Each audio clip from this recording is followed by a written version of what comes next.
few years ago, when the Syrian immigration crisis was at its peak in terms of public discussion and effects on European countries, and some of the debate around whether or not to let Syrian refugees into Canada, and if so, how many of them.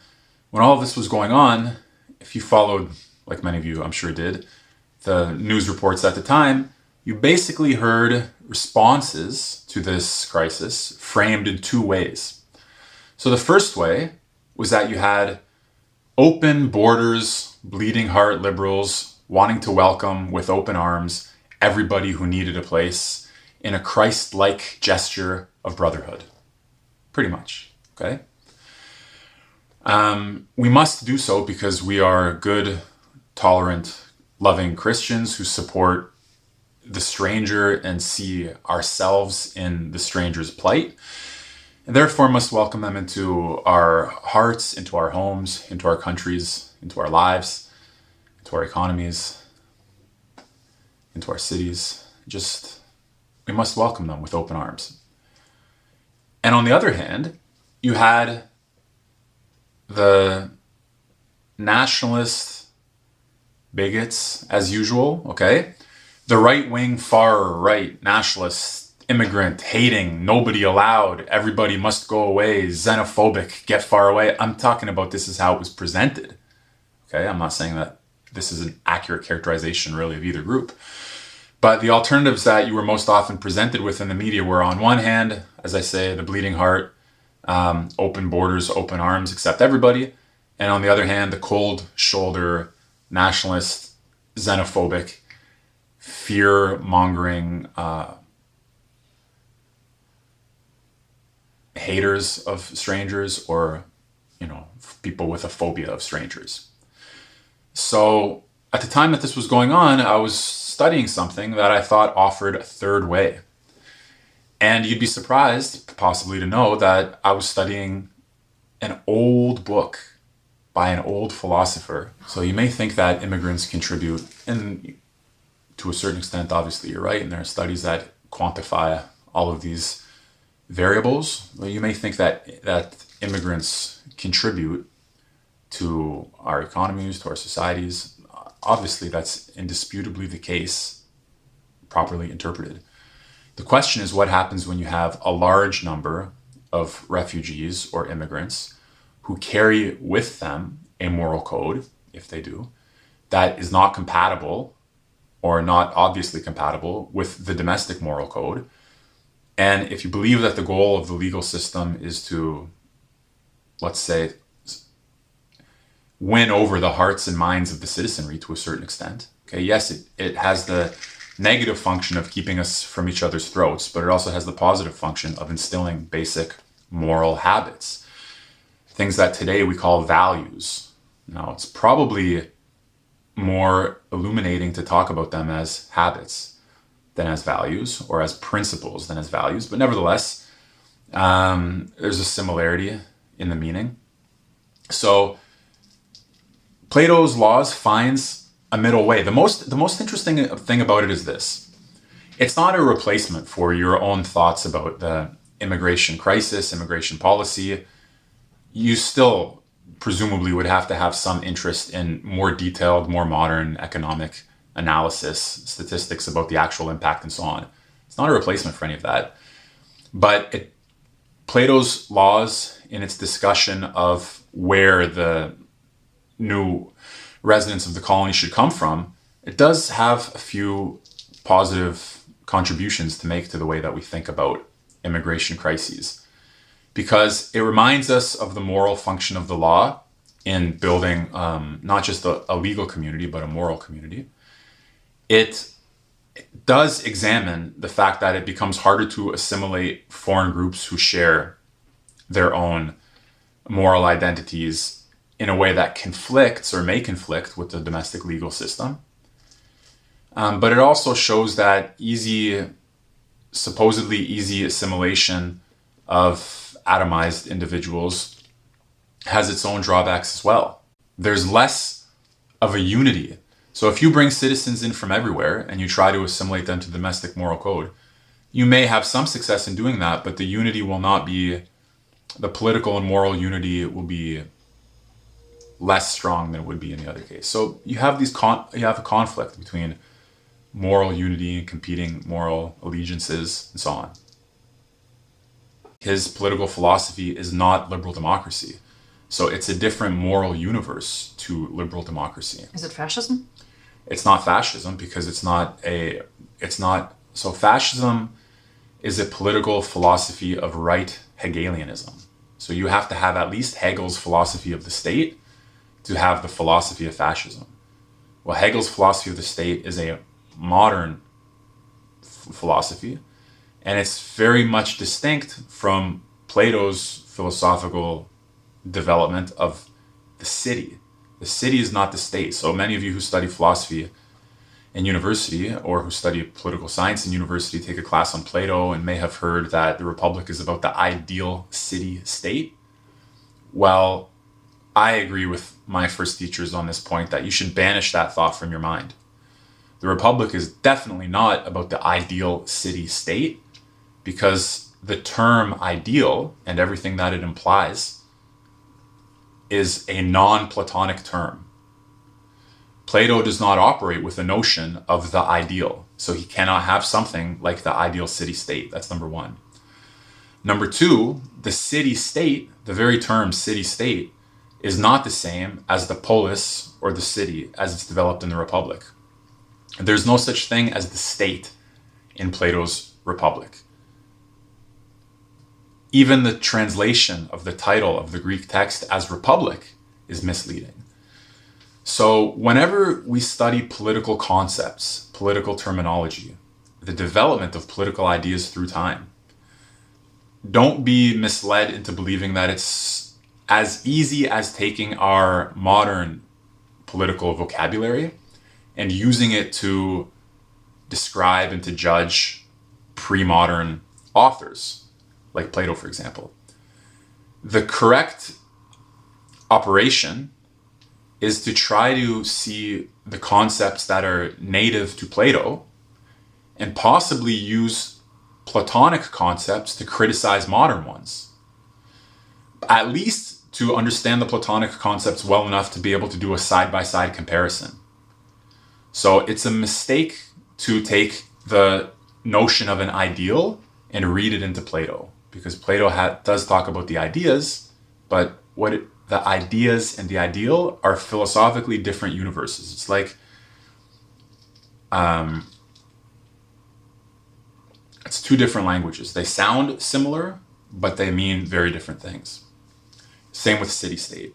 What the state is and what the city are in political philosophy are radically different things. And when you hear the word city and you think about the city of Toronto, that obviously also is not quite what city means in Plato. All of this is to say that we stand to benefit, as I've said already in my previous videos, by studying texts, in this case I'm referring to Plato's laws, and trying to see what light they throw on our modern issues. I picked a simple example, the example of immigration, finding a middle way between open borders, bleeding heart liberals and supposedly cold shoulder nationalist racist bigots. One group that wants to invite everybody in, the other group that wants to kick everybody out. And in fact, a moderate Platonic political philosophy would support intelligent limitations on immigration, not primarily for economic reasons, but for reasons of moral community, moral cohesion. So many right-wing political commentators argue that we're taking too many immigrants from countries that have different moral codes than our own, different moral traditions, different religious backgrounds. And their critics accuse them of being phobic towards the other religions or having a hatred towards the other races. If we start with the question, aren't we all the same? In what sense do different political communities have different moral codes, and how is that related to the law? Well, I bring you some very good news. There is a masterpiece of political philosophical literature that has stood the test of millennia called The Laws of Plato. And you wouldn't have to read far past the opening pages of that work to encounter this debate and this issue of moral community and of different moral orientations. Let me give you an example. The very first line of that work is the Athenian stranger addressing his colleagues, addressing these other old men with whom he's going to be discussing the nature of the law, and he asks them, "Who do you say is the author of your laws? Men or God?" Now, if we update men or the gods, a god, some god, if we update that into our modern terminology, he's asking them, do you ascribe the origin of your legal code to a divine source, as, for example, adherents of various theological traditions known to us in our time do? Or do you operate with a secular, man-made code of law? Do you ascribe the origin of your law to man or to God? Today, that is a dividing line between secular and theological governments. And it should be a matter of great curiosity to some of you that it's the opening question, the opening line, the opening issue of Plato's political work par excellence, as Leo Strauss once referred to it.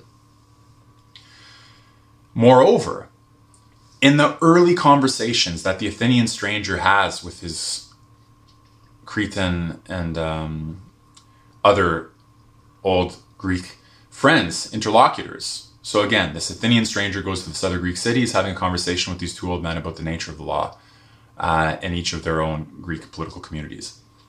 The issue comes up very soon, so you wouldn't have to read past the first 10 pages to get to this type of discussion. What is your law oriented toward? What does it strive for? So today, we could answer that in a Canadian or an American context, in Canadian: peace, order, and good government. Life, liberty, and the pursuit of happiness. Something like that. Increasing prosperity. That's approximately some ways that we would answer the question. In a North American context, well, the dialogue that unfolds in those early pages of the laws has, for example, this answer. Our lawgiver has received our laws and crafted our laws with the God for the sake of victory in war. Victory in war. That's what the law has guided us to do, to become great soldiers, great military men and women, to be victorious in battle. And the Athenian stranger he's not Socrates, he's not named Socrates in this particular dialogue, but he has Socratic characteristics. He engages his partners in dialogue in a little bit of back and forth. He asks them to elaborate on what they think the purpose of war is. Why war? Why victory in war? Do we want to be victors in war for the sake of victory in war itself? Are we soldiers for the sake of being soldiers? Or do we want to be victorious in war for the sake of peace? And what does peace mean to us? If the lawgiver was genuinely wise, surely he would have thought these issues through. And therefore, these patriotic citizens who are also pious, who have respect to their legal codes and respect for their lawgiver, they should be able to give a rational defense of the true meaning of a legal code oriented towards victory in war. And it is an intellectual journey well worth undertaking to read at least the first 5 to 10 pages of the laws. And it'll become clear when I said that you have different political communities oriented to different moral ideals. If one political community is oriented toward victory in war and their highest ideal is the soldier who slays on the battlefield, and another political community is oriented toward the peace that follows victory. And what peace that follows victory?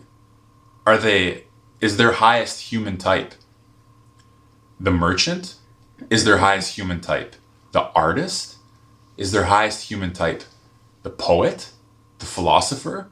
So a moral community is formed when a group of people have, under the guidance of their legal codes and other moral traditions, for example, their poets, when they have a notion of a highest human type. So today you have all of the time left-wingers, bourgeoisie, and right-wingers duking it out on the cultural warfare mimetic battlefield, sometimes on the streets, but mostly online in these culture wars, duking it out over their vision of the highest human type. So the highest human type for one group might be the strong, beautiful, but again, even the notion of beauty differs here. The strong, beautiful, masculine, powerful, protector. You see, something like a military ideal, a noble military ideal. In the best case, in my view, coupled with the acknowledgement that what makes such persons truly outstanding is not only the virtues of bravery and courage, sacrifice, justice, and the rest of the noble virtues, but also, and perhaps especially, wisdom. The left has their own version or set of versions of the highest moral type. And there are those, let's say, in the middle, for whom it's the private, non-public individual who minds his own business, consumes moderately, doesn't annoy a lot of other people, has a respectable, tolerable fear of death, wants to live long and comfortably. So for the most part, traditionally, that view of the comfortable self-preservation has been the ideal for one group and has been a disgusting, rotten sham for some other groups who think that the life of harmless, comfortable self-preservation is unbecoming and unworthy of the heights of human excellence and human dignity. All of this is to say, Lola, in response to your question, in what sense are there different moral communities? Aren't we all the same? In what sense are there different moral communities? Aren't we all the same?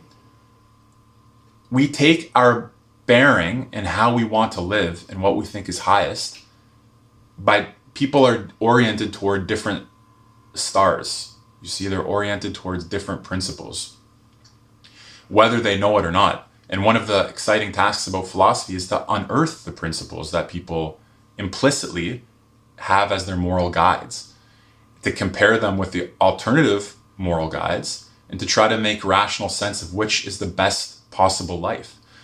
Is the best way of life the military life, the life of a statesman, the life of comfortable private self-preservation, the life of philosophy? So Socrates, although he's reputable for his bravery in war, according to Plato and according to other people who wrote about him, he didn't have any prized possessions. He wasn't a man of great means and great wealth. He was ugly physically. People loved him. His lovers loved him passionately, but they didn't love him for his physical beauty. They definitely didn't love him because of everything that he was showing off on Instagram, because of all of his great, you know what I'm saying? Like, he didn't have he wasn't showy in the sense that check out my new ride. Okay? People loved him for the beauty of his soul. For the beauty of his soul. And so much of what we've inherited as a civilization is a reflection, however distant, however pale, through however many layers and under however many obscuring clouds, of the ideal of Socrates' beautiful soul. But of course, there were those philosophers who saw Socrates as a sick, pathetic, neurotic, and they championed, they saw Socrates and Jesus as meant to be overcome by something stronger, something more beautiful, something nobler, something more powerful. Of course, I have in mind some German philosophers you may know of without me needing to name their names. All of this presents to us a rich set of options about the different ways that people can Alexander Dugin once used a phrase in this context that I think is very apt. Hierarchy of national heroes. So people arrange their hierarchy of national heroes differently. For somebody, the hockey player is at the top of the list and the philosopher's at the bottom. And for somebody else, sportsmen belong on the hierarchy of national heroes, but not at the top. They don't occupy nearly the same stratosphere as poets, philosophers, mathematicians, and so on. Well, that's how you have different moral and political communities. You have different ideals of human excellence, different behaviors regarded as expressions of human excellence, different end goals for human existence. Somebody thinks we're best off when everything's level. Somebody thinks we're best off when everything is in its right place on the hierarchy of national heroes and the hierarchy of human excellences. And this difference in opinion forms different moral communities. And it becomes difficult to integrate foreigners who have one deeply shared set of moral commitments into a local moral community that is fundamentally distinct. Even though at some level, as you say, aren't we all the same? Yes and no. Harmony of opposites. There's no philosophy without the coincidence of opposites. On one hand, we're all the same, but that sameness has to take into account the very real, very deep, extremely significant fundamental differences. Which means I just have to add this one thought. I have to add it. If you focus on the differences only, you're excessively in the realm of conflict. If you focus on the unity only, you are also one-sided, partial, and bound to make a mistake in your analysis and in your execution.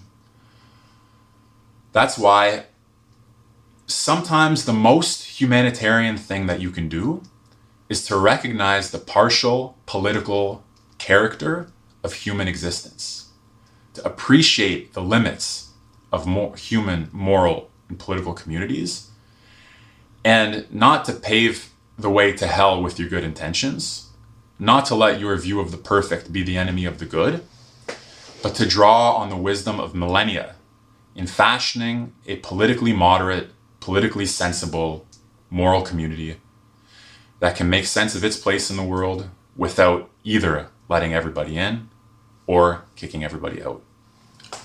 I have to acknowledge something. So I'm recommending the reading of Plato's Laws as a resource for learning about some political principles and ideas that are relevant to us today, but in a way that we're not used to seeing them treated. It would be remiss of me not to mention that although we have a defense of free speech, and I have made on this channel a defense of academic inquiry in the universities, Plato's characters are at times in favor of censorship. He's not a champion of utter and absolute free speech in political life. Although, to be fair, there's a difference between free speech in political life and free speech at the university as an institution that fosters learning. Now, there is a comic poet, Aristophanes, who wrote a play called The Clouds. And in the play called The Clouds, Socrates has his own little school, university, think tank, think pot. And in this school, or think tank, he engages in totally free inquiry. Totally free inquiry. But what happens, as I'll tell you in another video, is, as the author of this play depicts, Socrates ends up teaching people to make any argument that they want to make very successfully. A young student comes to him to learn how to become skilled in argumentation. His dad sent him there to learn to become skilled in argumentation because his dad has a lot of debts he incurred betting on horses, and he wants his son to go represent him in court to try to get these debts off his neck. So he sends his son to Socrates' school. Socrates teaches him how to be a master arguer. The kid goes back to his dad, and everything's kind of topsy-turvy. So the kid gets annoyed at his dad and he strikes him. He hits him. Dad said, "How dare you do such a thing?" And applying the skills that he learned from Socrates, this young man starts saying, "Well, didn't you used to hit me when I was a child because you thought that you could teach me and educate me and correct me? Well, as a result of my studying with Socrates, I've become morally and intellectually superior to you, and I'm now going to employ the same means that you employed against me for your benefit, your education." His dad is furious, as most dads, or all dads probably, would be in this situation. So he goes and he burns down Socrates' school. I mention that to you because I said that Plato's characters, to a certain extent, support censorship. They support political censorship. Well, this play about Socrates' think tank, called the Think Pod, in the play called The Clouds by Aristophanes, gives you both a situation where Socrates allowed for free inquiry, but paid a heavy price for having allowed for free inquiry. Namely, he upset the older generation that came and burned down his house. Well, in other texts, like in the Republic, there's the notion that we need to censor some speech for the sake of the cohesion of the moral community. So, for example, he says, it's Socrates who says in the Republic, in the course of one of the conversations that he's having with his interlocutors, if a brilliant poet comes from another city to our city and wants to share his poetry with our city, we will, if we're acting intelligently as founders of political communities and as rulers of political communities, recognizing the importance of poetry. We might modernize this to an extent and say recognizing the importance of media, mass media, for example. He says, we will have to sit down with this poet, ask him to show us his work, assess whether or not it coheres with our own moral principles, and if it doesn't, say to him, "This is a masterpiece, and you're clearly very brilliant, but there's no way that we can allow this into our moral ecosystem." It's like what happened in your university. To an extent, it's what happened in my university. And to an extent, it's what happens anytime there is an act of moral censorship. So, on one hand, you can believe in the importance of free debate, free discussion, free inquiry, at least in a university context.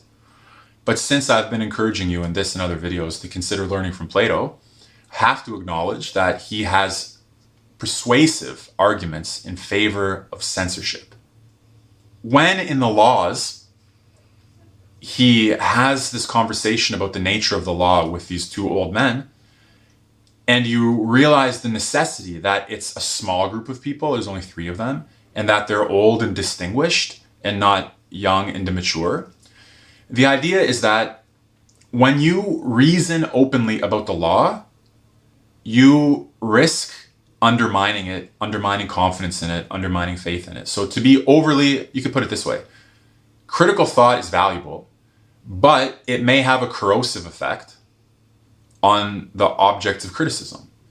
And if you think as a matter of political wisdom or political expedience or prudence, that to have a corrosive effect on your political institutions and political morality is a poor decision to make, so from the point of view of the statesman, on one hand, yes, you want to foster, to a certain extent, intelligence, but not necessarily critical intelligence. You don't want everybody always undermining and doubting the law, because it's part of the nature and function of the law to be something that we relate to with a degree of reverence and piety. In other words, in the laws, the discussion is not totally free, and they wouldn't go around saying to every young man and woman, you must exert all of your critical thinking abilities to call our politicians and our leaders and our laws and our customs and our institutions into question.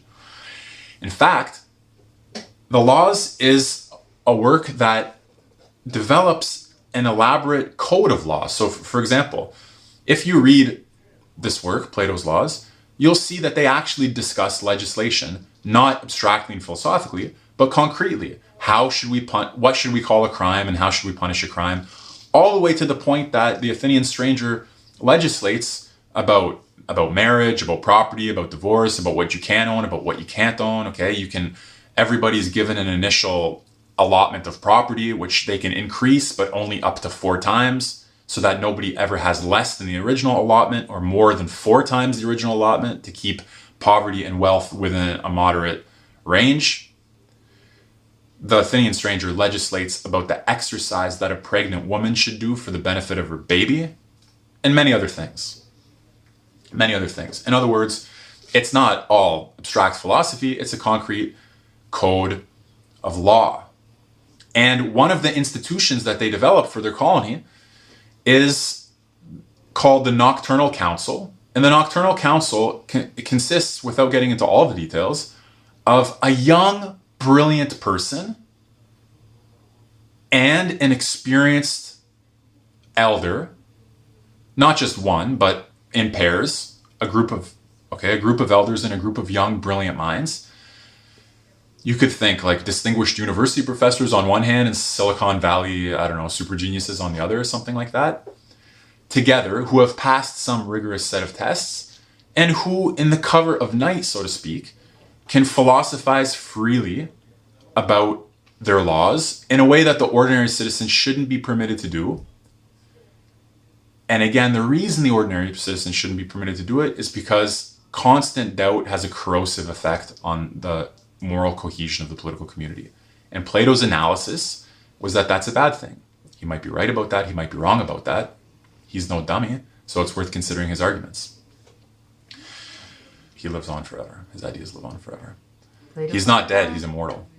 You can learn from the study of the classics, as I've said before. In this case, read 5-10 pages of Plato, of Plato's Laws. I'll have to go over it on another occasion. So on my website, michaelmillerman.ca, there is, if you go to the research section of my website, there's a table of contents that I did for Plato's Laws, a 20-page detailed table of contents. If you don't want to read the book, browse the table of contents and just see the richness of this text. Thomas Pengel, an American political scientist, a brilliant, distinguished scholar, once wrote, if I'm not mistaken, that he doesn't know of a single contemporary moral or political principle or idea that is not subject to profound and searching analysis in Plato's Laws. It is an outstanding masterpiece that belongs, as much as any text that you might love or hate, to the Western tradition, to Western civilization. And to bring it back to my initial comments, at least if you still think in terms of either open-armed liberal policies that welcome everybody or cold-hearted nationalistic neo-Nazi policies that want to kick everybody out, at least read that brief discussion in the Laws about the benefits and drawbacks of bringing in foreigners into your country who have or do not have too much of a shared foreign moral outlook.